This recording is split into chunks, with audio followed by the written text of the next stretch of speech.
stories this evening, sponsored by Corps, bringing value home. President Ali calls for rigorous migration policy amid regional crisis. Energy conference receives positive feedback from participating businesses. Caribbean learning in crisis. Guyana yet to achieve universal secondary education. And the state sued for $900 million by mother of twin girls killed in Madhya dorm fire. HGP Nightly News begins now.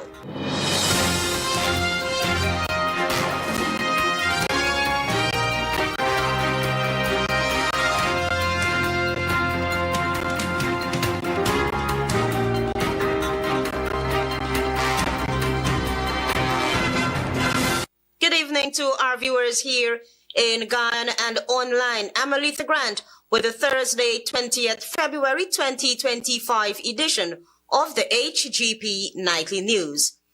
This is what you need to know this evening.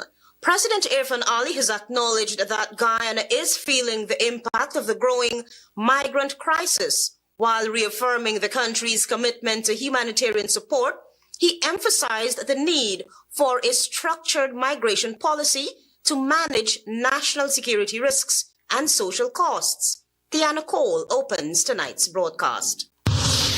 President Ali stated that economic collapse in Venezuela, along with challenges in other parts of the hemisphere, has driven thousands of migrants to seek opportunities within Guyana's borders. As the country undergoes rapid economic transformation, it has become an attractive destination for those seeking work and stability. We cannot turn a blind eye to the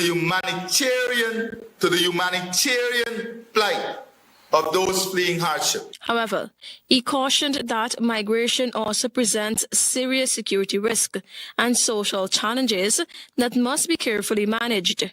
The realities of migration also bring significant national security risks and social costs that must be carefully managed. While expressing sympathy for those seeking a better life, the president insisted that migration must happen lawfully and through proper channels. The uncontrolled movement of migrants present challenges related to border security, public health, social services, and employment. It is for this reason that we insist all migrants enter through legal ports of entry and comply with our laws. Ali stressed that maintaining order is crucial to protecting national interest and ensuring public safety. He said a balance must be struck, one that upholds humanitarian values while preserving Guyana's stability and security. Tiana Cole reporting for the HGP Nightly News. During the ongoing Guyana Energy Conference and Supply Chain Expo, Nightly News' Antonio Day spoke with several patrons and exhibitors, and their feedback was a positive one. Dr. Aliadeli Dalgety Dean, chairperson of the women-led energy company CISPRO Incorporated, told Nightly News that their organization is new to the petroleum sector, and as such will capitalize on information and networking opportunities presented during the ongoing Guyana Energy Conference and Supply Chain Expo. I think the keynote speakers really show how we are connecting the dots to Guyana's growth and development. Sai Khan, the Chief Executive Officer of Keen 360, says they are aiming to achieve commercial excellence through the marketing and sales teams, combined with service excellence and customer satisfaction from the support teams. The solution that we provide is an ERP solution that offers different apps to manage any aspect of your business. So whether it's HR, inventory management, accounting, invoicing, website, marketing, everything is included in the platform. And it's a subscription-based platform, so whether you're using one function or all of the functions, the pricing is the same. With 2 years of experience in Guyana's oil industry, Carlos Lopez, business administrator of CYSA International Inc., stated that he's expending the necessary resources to expand operations. We actually comply with the local content like the law requires. So yeah, we are looking forward to work with the community. Companies recognized internationally? Yes. The Guyana Energy Conference and Supply Chain Expo will conclude on Friday, February 21. The 4-day event is themed Connecting the Dots, Integrating the Future. I'm Antonio Day reporting for the HGP Nightly News. Caribbean member states have much work to do to further strengthen the region's integration process. This was asserted by the CARICOM's Secretary General as the 48 regular meetings of CARICOM Heads of Government meeting officially opened in Barbados. More details from Daisy Richards. On Wednesday, CARICOM heads gathered in Barbados for the 48th regular meeting. Dr. Carlo Barnett, Secretary General of CARICOM, while addressing heads of government on Wednesday, in assuring that the conference will focus on strength and unity, it will also highlight the need for renewed and expanded collaborations. The simultaneous global crises of climate change, biodiversity loss and population and pollution, crime and violence, ongoing military and trade wars, and other global shocks pose real and present threats to CARICOM countries. The Secretary General pointed out that the current global challenges cannot be addressed in isolation. We know that if we are to decisively counter and surmount the adverse effects on our development, we must redouble collective efforts, pool our combined wisdom, and act on the basis of our fundamental intrinsic principles. Dr. Barnett added that the Secretariat has redoubled its efforts to garner additional support from stakeholders for a more meaningful integration process. This meeting is being held against the backdrop of global shifts in priorities. We cannot rely on promises made, nor on traditional assumptions. Deepening engagements with the Caribbean Congress of Labor and civil society groups are among steps to be taken to further address the integration process. Heads for the respective CARICOM member states are meeting for the 48th regular caucus from February 19th to the 21st under the theme Strength and Unity, Forging Caribbean Resilience, Inclusive Growth and Sustainable Development. For HGP Nightly News, I am Daisy Richards. We'll be back after this break. Stay with us.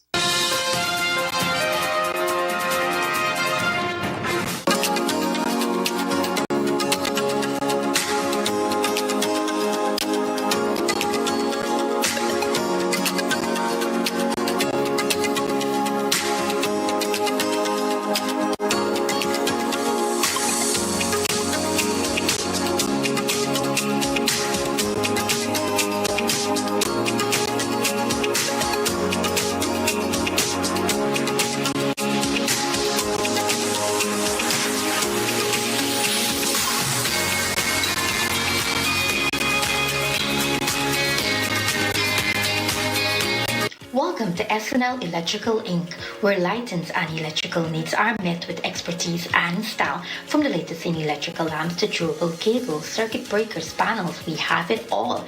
Illuminate your space with our elegant chandeliers, stunning crystal lights, and versatile pole lights. Looking to upgrade your comfort? Explore top-of-the-line AC units and our diverse selections of stylish styles. Visit us at 170-180 Dolman Street, Kitty, Georgetown. Discover a solution that not only lights up your world but transforms it. Call us on telephone number 226-3018 or 223-1634. SNL Electrical Inc. Powering your life with elegance, quality, and care. With 70% ethyl alcohol, Mighty Foam Hand Sanitizer eliminates 99.99% of all germs. It even moisturizes in the process, leaving your skin clean and hydrated. Mighty Foam Hand Sanitizer. How do you stay clean?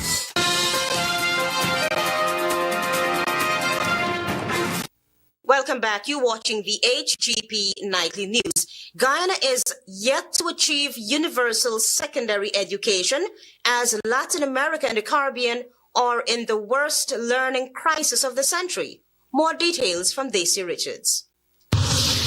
Education in Latin America and the Caribbean is in a learning crisis. This was highlighted by Jaime, Development Director for Latin America and the Caribbean, during a one-day education transformation in the Caribbean Forum hosted online on Tuesday.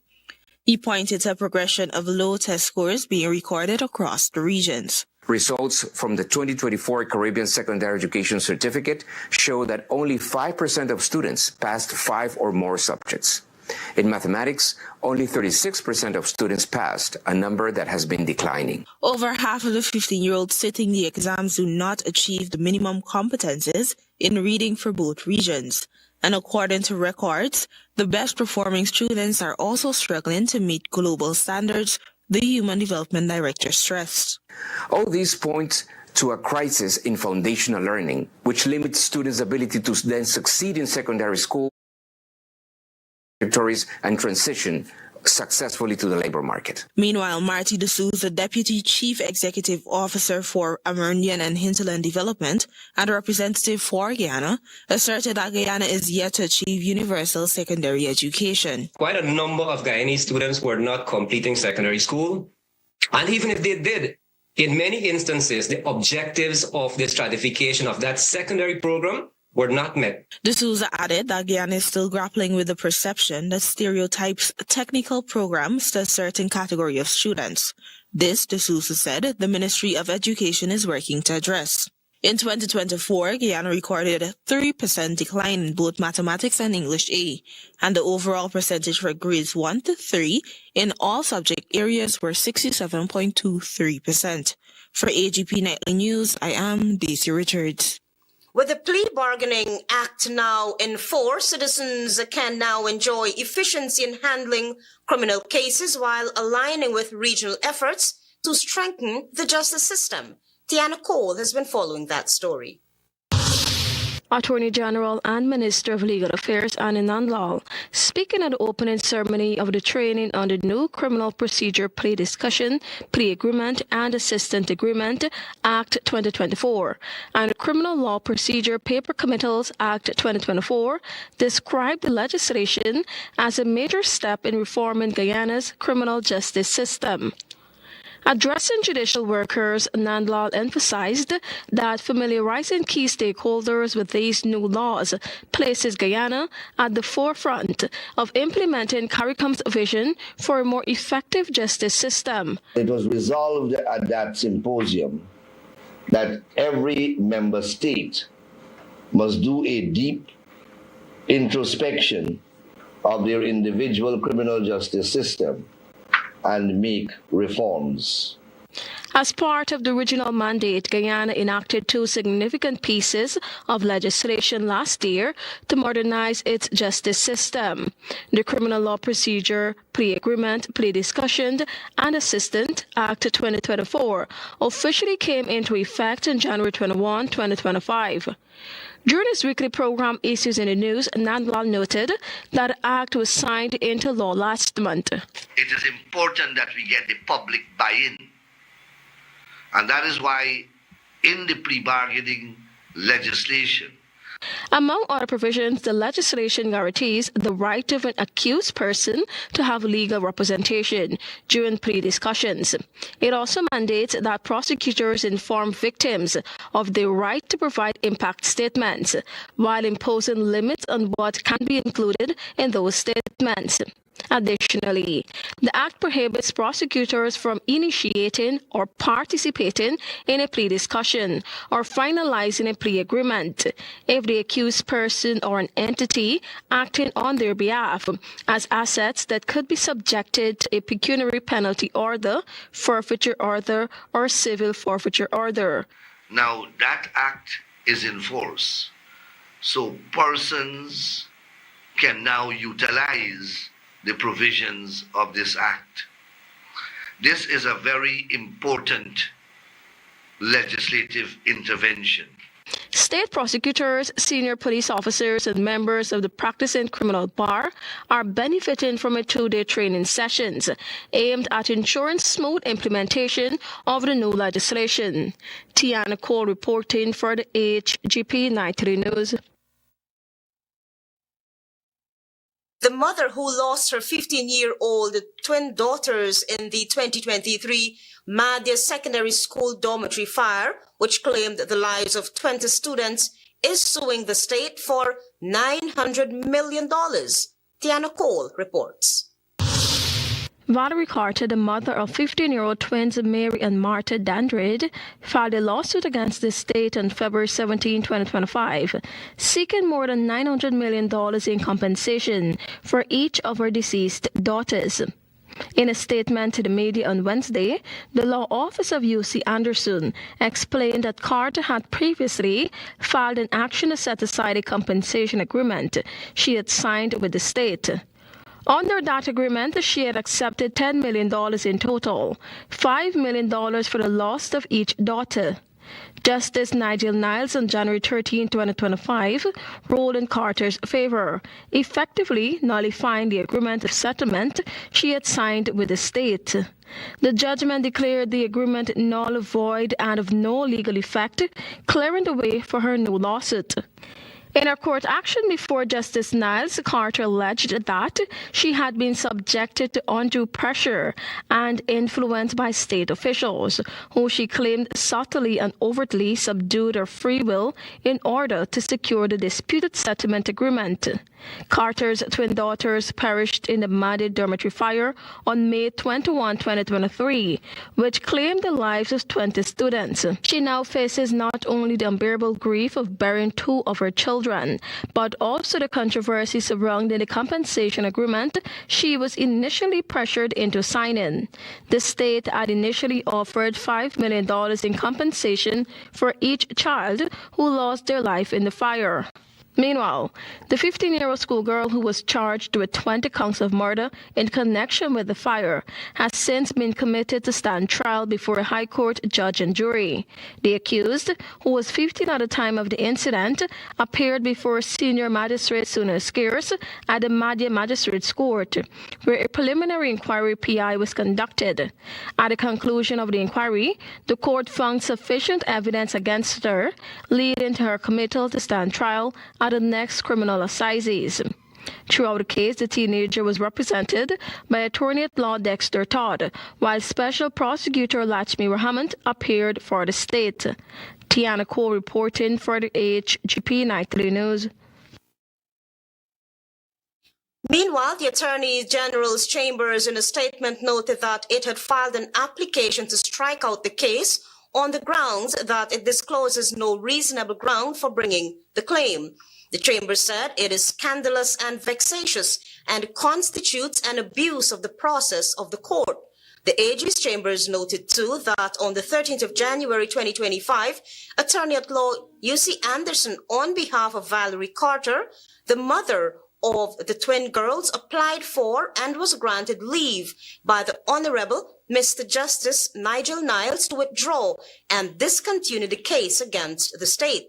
The chamber said, to its utter shock, Mr. Anderson thereafter published that Justice Niles granted him a judgment on the 13th of January 2025, intentionally convening that the clear but misleading impression to the unsuspecting reader that he has obtained judgment against the state. It contends that this must be viewed as a conflict with the ethics and sacrosanct obligations of the legal profession.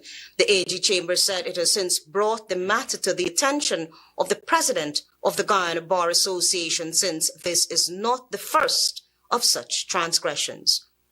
More news after this break. Stay with us. Planning a cleanup? We can help. Sevon's Waste Management skip bins can be provided for home renovation projects, yard cleanup, or construction project. It's simple. Step 1, give us a call. Step 2, we put down the bin. Step 3, load it up with all of your junk. Step 4, we take it away. That's simple. Bins are also available in various sizes, so there is no job that is too big or too small. Call Sevon's Waste Management today at 218-1455. Ready to OPEC game. Ready to up your game? Win big with over 60 epic prizes. A brand new PS5, Nintendo Switch, iPhone 16 Pro Max, Apple smartwatch, and the hottest earbuds from Apple and Samsung. Plus, we are giving away thousands in phone credit and a whole year supply of Buster or Turbo Energy drink. Here's how. Buy any Buster or Turbo Energy drink. Find the code starting with BB and enter online or on WhatsApp. Visit us on Facebook or Instagram at Turbo_Caribbean or Buster Guyana for all the details. Don't just play. Up your game with Buster and Turbo Energy.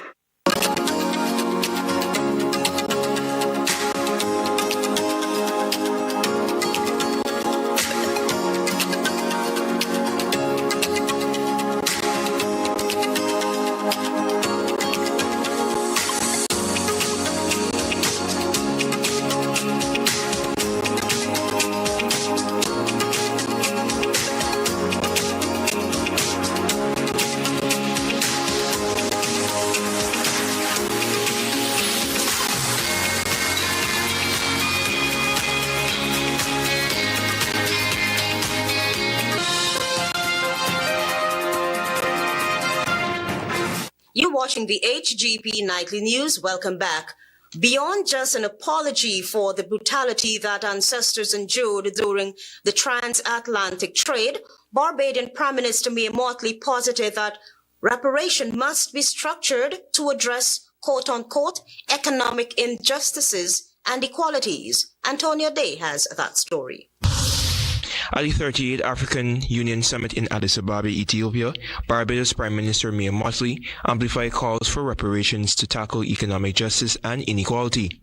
The reparations that we call for, beyond sorry, must be for fair access and development and compensation, because we each started the journey of independence with a chronic deficit. In African countries and the Caribbean, citizens still face challenges in employment, education, and financial support.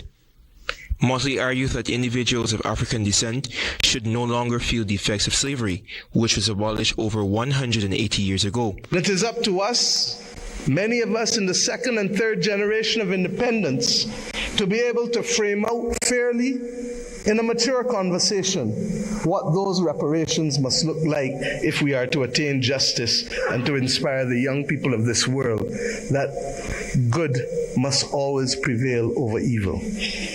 Motley challenged African and Caribbean leaders to dismantle barriers that hinder movement within the region.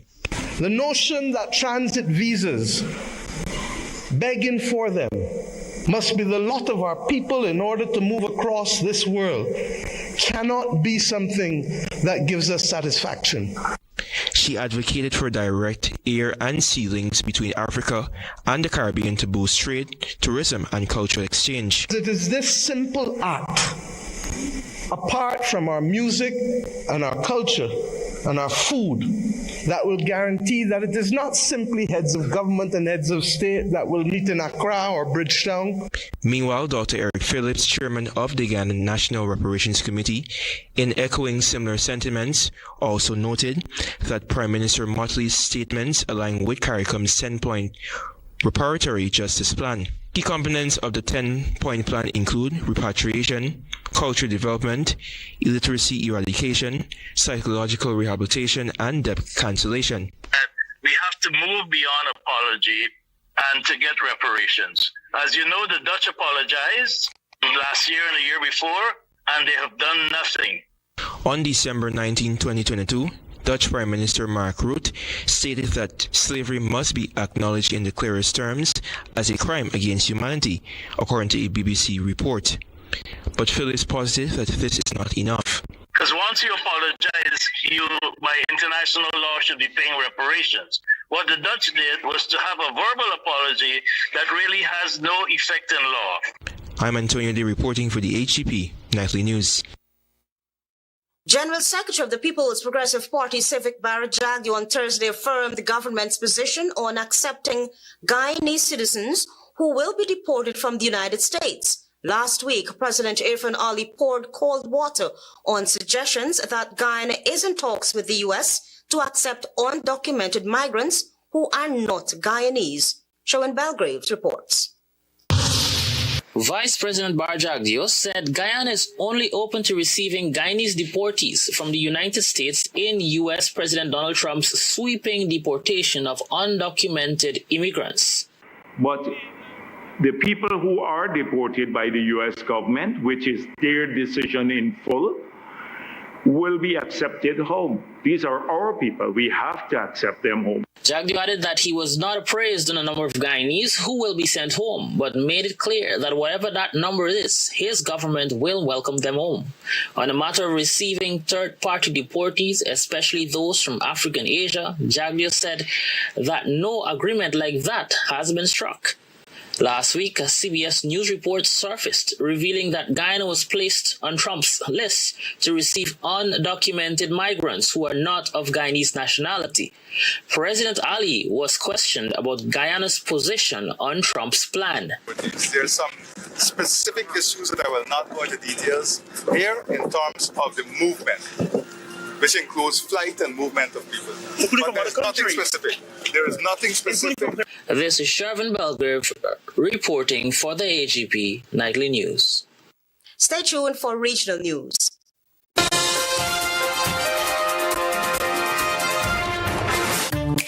Start your day with a burst of pure, refreshing energy.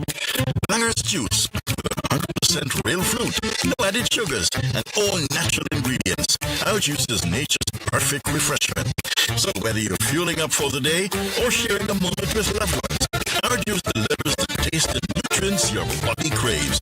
Langer's juice, distributed by Brand Imports Guyana, 1819 Lombard Street, Charlestown. Telephone 231-3117. Marvelous Entertainment and Hidden Champ Entertainment brings to you Dancehall Concert, the official after-match event featuring the most energetic and trending dancehall stars on Kingston Beachfront, featuring Jamaican Springtown Badness natives. Dancehall Hot Topic, Armani, and Guyana's very own Lola Dog. Let's close off the match season with a bang on the beach with Boom FM, Baltimore, Stereo Sonic, and Fusion DJ.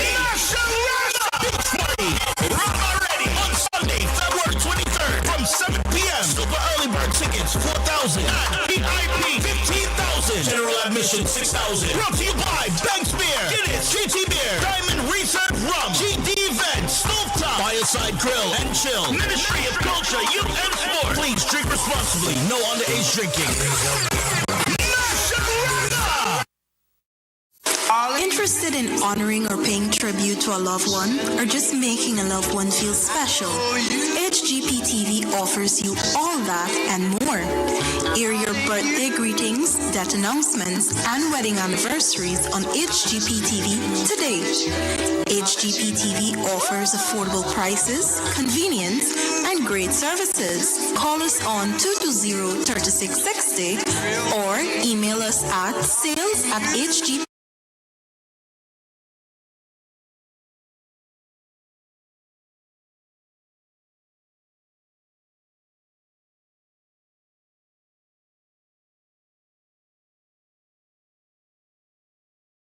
Regas on Wednesday announced that the government will construct 500 homes for squatters occupying both state and private lands. Speaking at a key distribution ceremony at the San Fernando City Hall Auditorium, Robinson, who last week said government will not tolerate squatters as she addressed a situation. Cognizant of the plight of squatters in low-income bracket, Robertson said the regularization drive will continue. Quote unquote, for fiscal 2025, we have set a target of building 500 new residential units. This underscores our commitment to addressing housing needs across the country, she said. She noted that construction was on the way on 76 units, with contracts signed for another 126 units, which are expected to begin soon. The keys to 50 units were yesterday distributed to beneficiaries, and in the coming weeks, the ministry revealed another 48 units will be allocated. She reiterated, however, that people who squat were breaking the law.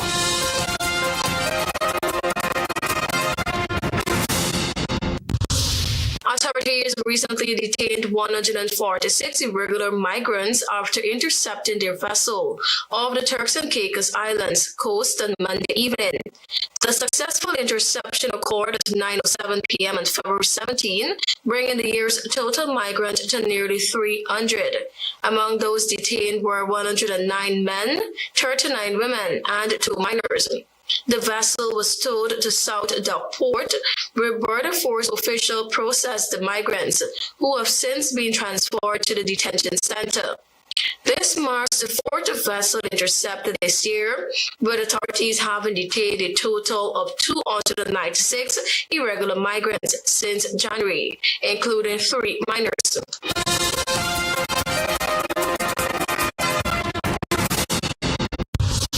Migrants deported from the U.S. will be held in Costa Rica for up to 6 weeks before being sent to their home countries, Costa Rican President Rodrigo Chavez said. Costa Rica has agreed to receive 200 migrants from several countries starting on Thursday, Chavez said in a press conference. Quote unquote, "We're helping our powerful economic brother in the north because if the U.S. imposes a tax on our export zones, we're screwed," Chavez said. U.S. President Donald Trump has threatened tariffs on a number of countries in the region since taking office in January, demanding collaboration on issues such as migration and drug trafficking to avoid them. Costa Rica will accept the deportees at U.S. expense, Chavez said. The deportees will stay at a migrant shelter unable to leave before being flown to their respective countries. Thank you for watching. I am Tiana Cole.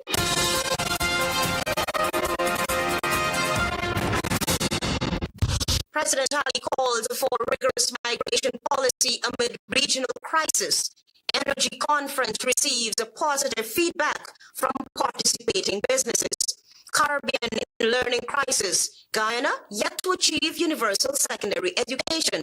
And the state sued for $900 million by mother of twin girls killed in Madhya Dome fire. Those are our major headlines for these stories and more. Please go to our website, www.hgptv.com. I'm Aletha Grant. Thanks for watching.